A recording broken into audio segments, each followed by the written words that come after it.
Саламатсызбы, Садыр Нуркожаевич. Бизден чукул демилгелеген интервьюбузга убакыт бөлгөндүгүңүзгө ыраазычылык билдиребиз. Азыр ар бир чечим, коомдук саясий турмуштагы ар бир кыймыл, өзгөрүүнүн бардыгы элдин талкуусунда турат, тыкыр көзөмөлүндө турат. Байкоо адаттан тышкары деңгээлде жүргүзүлүүдө десек болот. Анан ошондой окуялар болгондо, жаңылык болгондо, өзгөрүүлөр боло калганда бир топ маселелер боюнча суроо койгон жагдайлар да аз эмес эл тарабынан.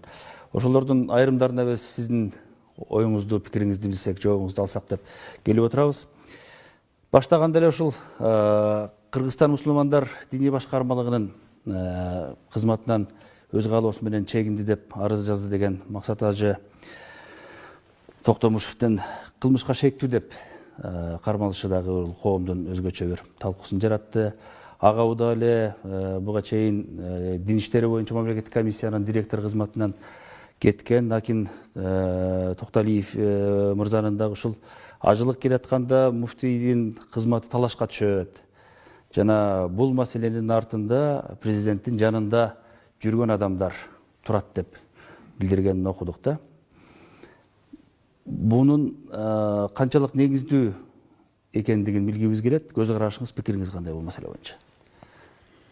Эми бул муфтий Максат Ажы Токтомушевдун айланасында бул чоң ызы чуу жаралды. Бул өтө резонанстуу иш, ошондуктан бул боюнча, бул максатта мен майдалансам дагы башынан баштап айтып берүүгө туура келет да.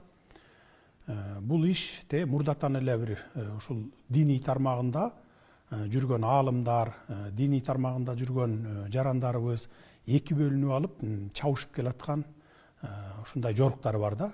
Бул тетиги мурунку жылдан баштап 4-5 жылдан бери келаткан эле окат экен бул. Мен баягы шайлоого жаңы аттанып аткан мезгилде ошондо баягы өзүмдүн милдеттеримди тапшырып, анан шайлоого кеткен мезгил болчу. Азыр мен жаңылышпасам ушу декабрдын башы экен. Ушундай убакта штабта отурганда Максат Ажы өзү келген маган. Анан келип арыз муңун айтты. Ушинтип аалымдар кеңеши мени ушу эрте мөөнөтү менен эртерээк азыр кызматыман алып, анан башка шайлоо, жаңыдан шайлоо өткөрөбүз деп атат. Биздин шайлоо болсо ушу апрель айында келип калмак. Ушуган бир 3-4 ай эле калды, 4 ай эле.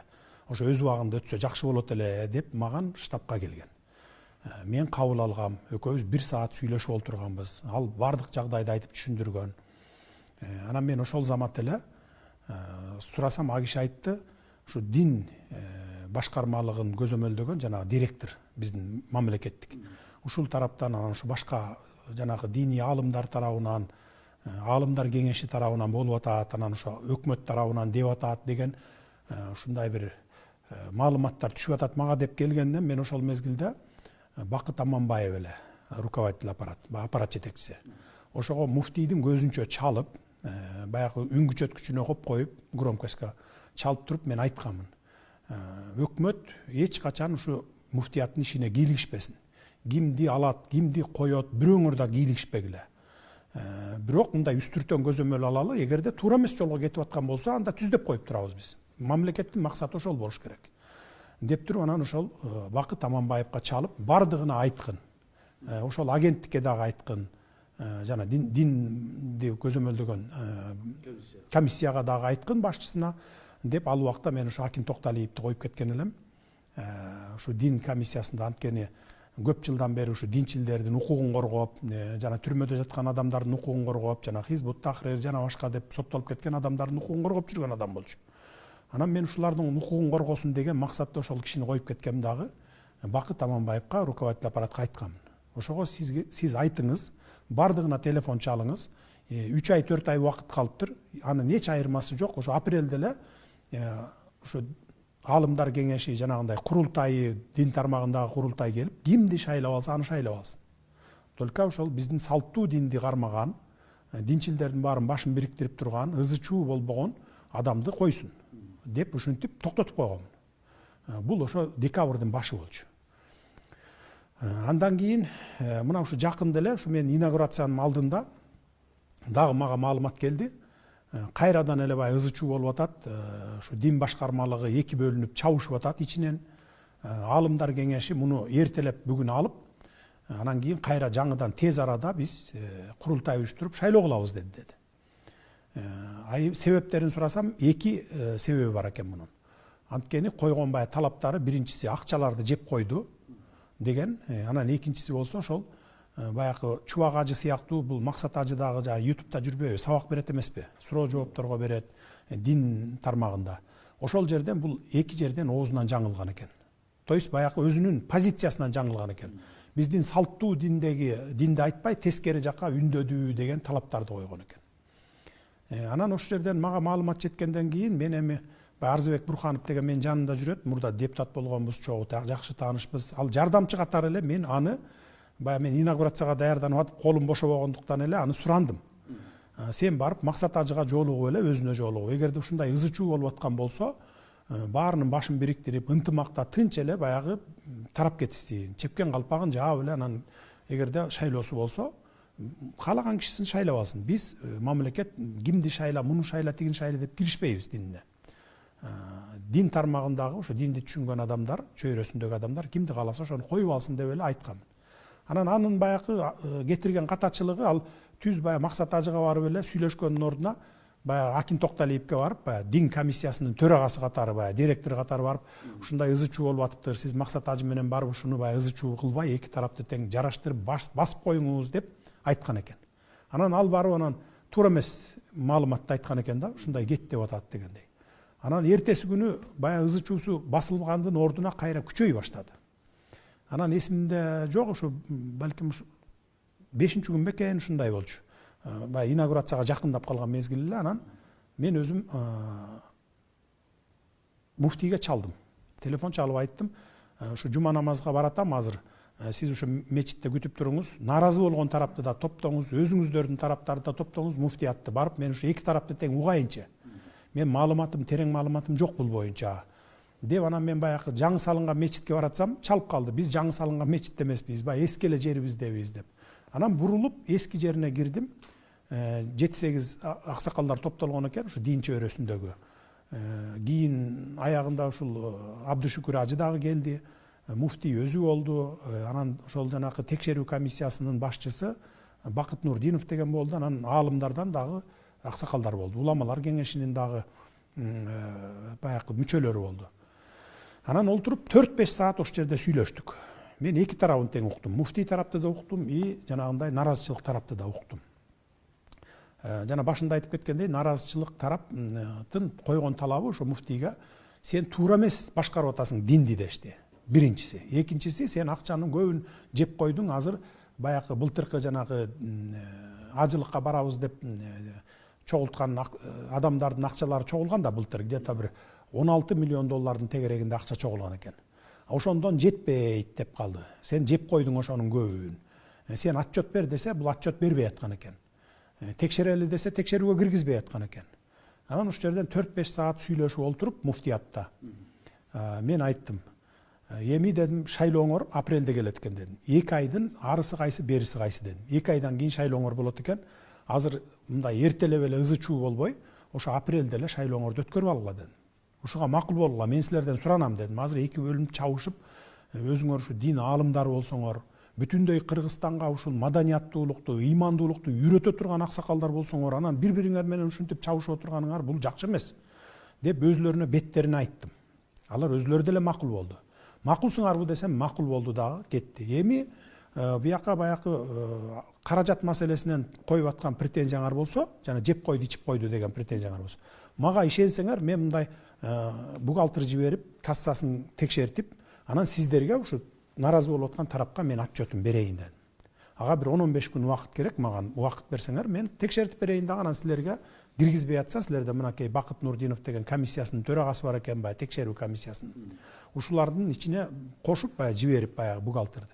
Анан текшертип туруп, анан силерге маалымат берели деп, ошо менен макулдашып, татынакай бири-бири менен элдешип, анан тарап кетишкен. Бул ошо инаугурациянын алды болчу, баягы датасы так эсимде жок. Тарап, анан кетишкен да. Анан мен бухгалтер жиберип, баягы ревизионный комиссиясы менен кошо текшере башташты булар. Текшере баштаганда эле чындыгында буякта жетишпегендиктер бар экен. Баягы 16 миллиондон 7 миллионун бир 8 миллионго жакынын 7 миллион 700 миң долларын алыптыр дагы. Булар конвертация жасап сомго айлантып. Баягы ажылык сапарга барчулардын акчасы да бул тийилбеш керек эле да. Анан ошону 8 миллионго жакынын конвертация кылып сомго башка банктарга баягы киреше алуу максатында процентке салышкан экен. Анан ал процентке салганда былтыр процентке салып анан кайра аны баягы пайда көргөнчө чейин доллар эми өсүп атпайбы? 15 сомго өсүп кетиптир. Пайда көргөндөн көрмөк түгүл чыгым тартып калып атат булар.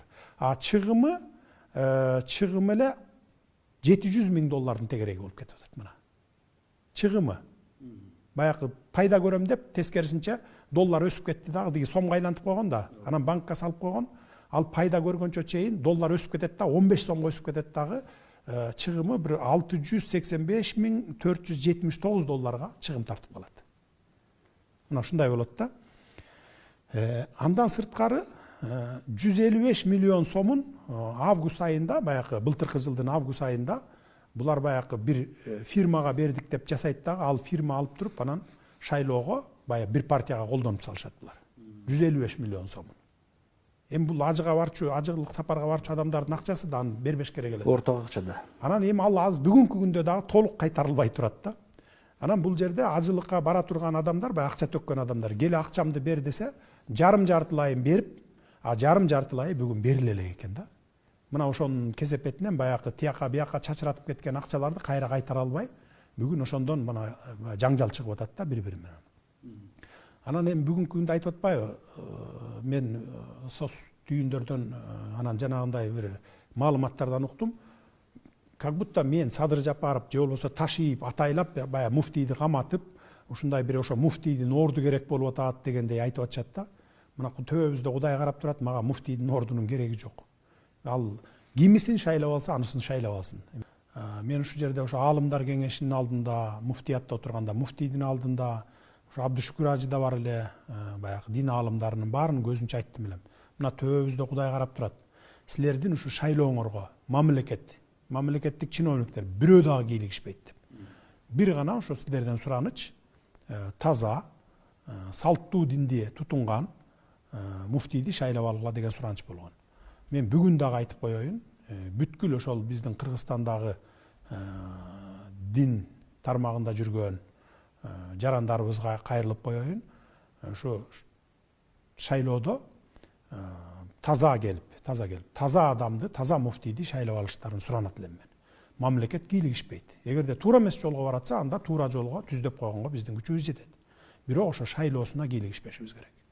Мына бизде 3-чү жолу революция болду, өзүңүздөр билесиздер, октябрда бүт бардыгы келип шайлоонун кесепетинен чыккан. Анан эми бул парламенттик шайлообу, президенттик шайлообу, ушу дин аалымдарын муфтийди шайлообу айырмасы жок. Кайсы гана шайлоо болбосун. Шайлоо деген сөз бул элдин пикири менен эсептешүү деген сөз. Көпчүлүк сизди шайласа, сиз болуңуз. Тиги кишини шайласа, тиги болсун. Мына ушундай принципке баратабыз. Кудай буйрса жакында апрель айында жергиликтүү шайлоолорго дагы өтөт. Жергиликтүү депутаттарга, шаардык депутаттарга дегендей. Ал дагы таптаза ойдон өтөт. Анткени мурда ушул президенттик шайлоодо айтканбыз, сатып алуу, сатуулар боло турган болсо кармап туруп камагыла деп. Мына жергиликтүү кеңеште дагы ошондой принципти карманабыз. Мындан ары кандай гана шайлоо болбосун. Мейли муфтияттан деги муфтийди шайлайбы, шаардык кеңештин депутатын шайлайбы, жогорку кеңештин депутатын шайлайбы же президентти шайлайбы, таптаза өтүш керек. Абдан кеңири жооп болду. Анан ушул апта ичиндеги дагы бир коомчулуктун талкуусун өзгөчө жараткан маселенин бири бул Борбор калаанын башчысын дайындоо маселесине байланыштуу болуп калды. Буга чейин Бишкек мэринин милдетин аткаруучу деп Эрмек Нургазиев дайындалып, ал киши өзүнүн талапкерлигин ушул президент менен макулдашылган деген маселени маалымат каражаттары аркылуу жарыя кылган. Өзүңүз дагы бул Бишкек мэрин дайындоо маселесине байланышкан жагдайга социалдык түйүндөр аркылуу пикириңизди билдирбедиңизби? Ошол эле күнү бул киши кызматынан кетти. Анан эми бир катар эксперттер ушул